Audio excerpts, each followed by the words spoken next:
There is a specific kind of moment that happens with music. Not every time you listen, not even most of the time. But every so often, at a particular moment in a particular song, something moves through your body that you did not ask for and cannot entirely explain. A shiver, the hair on your arms standing up, something opening in your chest. If you know that feeling, if a song has ever done that to you, what I'm about to tell you will change how you understand it. And if you've never felt it once in your life, that's going to be the more surprising part of this conversation. Here is what most people don't know about that moment. It has a name, it has a neuroscience, and it does not happen to everyone. Roughly 1 in 3 people will go their entire lives without ever feeling it, not because something is wrong with them, and not because they love music any less, because of how their brain is built. The people who do feel it and the people who don't are not having different emotional responses to the same experience. They are having fundamentally different neurological experiences of the same sound. And what is actually happening inside your brain in that moment is far stranger, and far more important, than you've been told. The phenomenon has a scientific name, Frisson, from the French word for shiver. It refers specifically to the psychophysiological response to music. The chills, the goosebumps, the catch in the chest, the sting behind the eyes that arrives without warning and without a clear reason. Researchers have been studying it for decades, and what they found about who experiences it and why stopped more than one of them cold. Matthew Sachs, a researcher at the University of Southern California, decided to look directly at the brains of people who get chills from music and compare them to the brains of people who don't. He wasn't looking at emotional sensitivity. He wasn't looking at musical training or taste. He was looking at brain structure. What he found was not subtle. The people who experience frisson have a measurably higher volume of fibers connecting the auditory cortex, the region that processes sound, to the areas of the brain that process emotion. More connections. More wiring between hearing and feeling. Not more sensitivity. More architecture. Think about what that actually means. 2 people sit in the same room. They hear the same song. At the same moment, in the same melody. One of them feels a shiver move up the back of their neck. The other feels nothing unusual at all. The music is identical. The brains receiving it are not. You know that thing where you try to describe what a song does to you and the person you're talking to looks at you like you're speaking a language they've never heard? You weren't being dramatic. You were describing a neurological event they have genuinely never had. But structure alone doesn't explain what the brain is actually doing in the moment the chills arrive. That answer comes from a different line of research, and it is stranger than you might expect. Valorie Salimpoor at McGill University put participants inside a brain scanner and played them music that they personally reported gave them chills.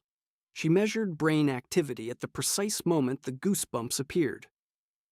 The region that lit up was the nucleus accumbens, the same structure that activates when you eat something you love, when you experience genuine relief, when your brain registers something as a profound reward.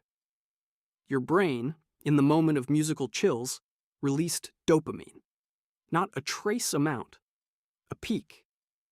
The same neurochemical that drives motivation, that reinforces behavior, that tells your nervous system, this matters. Pay attention. Do it again. Music was triggering your brain's reward system, the one built for survival, for food, for connection. And the detail that made Salimpour's team pause, the dopamine release started before the chill-inducing moment in the song. Your brain had learned the track. It knew the bridge was coming. It began releasing the reward in anticipation, before the moment even arrived. You know that specific feeling of leaning toward a song. The quiet tension in your body right before a melody lifts into something it hasn't been yet. The way your whole nervous system seems to hold still for just a second. That is dopamine. That is your brain running an anticipation loop on a piece of music it has learned to love. And when the moment finally arrives and the chills come, that is the peak of a reward cycle your brain has been quietly building for minutes without telling you. There is one more layer under this. David Huron at Ohio State University spent years studying what happens cognitively when music surprises us. His research pointed to something precise. Frisson doesn't happen because a melody is beautiful. It happens because of the relationship between what your brain predicted and what the music actually did. When a chord progression goes somewhere unexpected, when a melody violates your prediction in a way that feels not wrong, but transcendent, your brain registers it the same way it would register a threat that turned out to be safe, a surprise that resolved beautifully. And it responds with the full-body signal it evolved to send for exactly those moments. This is the part that changes how you understand that shiver. Goosebumps, in their original biological function, made your body appear larger when threatened or trapped warmth in cold conditions. They were a survival reflex. Ancient. Practical. And somewhere across human history, that reflex got rewired to fire in response to something beautiful happening at exactly the right moment in a piece of music. Not danger, a chord, a voice cracking on a single note, a melody doing something you didn't see coming but that felt somehow inevitable. Your oldest survival wiring responding to art. That is not a small thing. Now consider what this means for the people on the other side of this.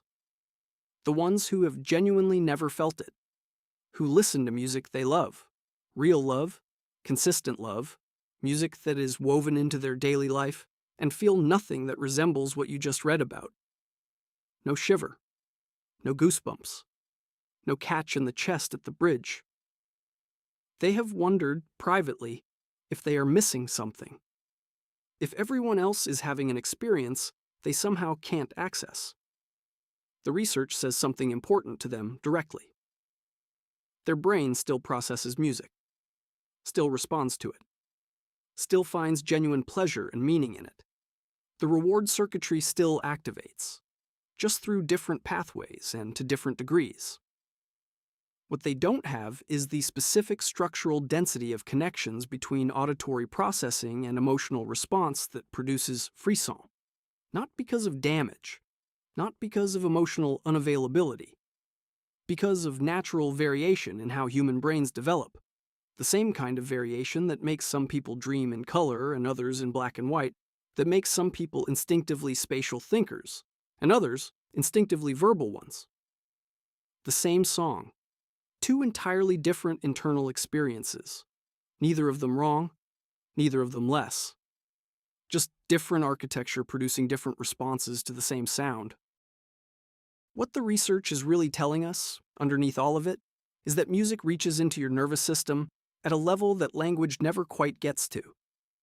It bypasses the part of your brain that evaluates and filters and decides how to respond. It goes somewhere older, somewhere more automatic. And for roughly 2/3 of people, it triggers a physical response that evolution designed for survival, and that the human brain quietly repurposed for beauty. If you are someone who knows that shiver, if you have a song that does it to you reliably, every time, at the exact same moment, you now know what is actually happening. Your brain predicted something beautiful. The music delivered it. And an ancient reflex fired in response to a melody doing something extraordinary at exactly the right second. That specific kind of moment, the music, the shiver, the thing opening in your chest, started this conversation. Now you know what it actually was. Boop, boop. I'm Professor Gray. I'll see you in the next one.